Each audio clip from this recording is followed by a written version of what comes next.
એક જગ્યાએ ઇન્ટરવ્યૂ હતો, તે છોકરાઓ બધા ગયા. એટલે એમાં ઇન્ટરવ્યૂ લેનારાએ એક વિદ્યાર્થીને પૂછ્યું કે 20ની અંદર 9 નાખીએ તો કેટલા થાય? 20માં 9 ભેળવીએ તો કેટલા થાય? એટલે એક જણાએ કીધું કે 35 થાય.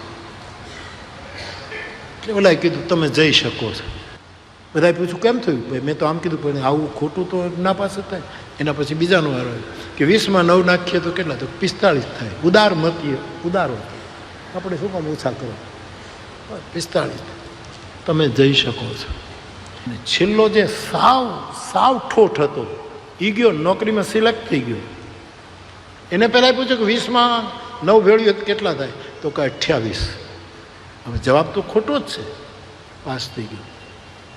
ઓર્ડર લઈને નીકળ્યો. બધા કંઈક પણ તું કેમ પાસ થયો? તે શું કીધું? મેં કીધું 28. કે ખોટું તો તું બોલ્યો.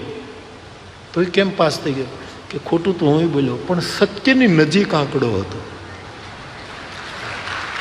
28 અને 29માં જાજો ફેર. એમ થોડુંક સત્યની નજીક રહેવાશે તો પણ શિવ મળશે.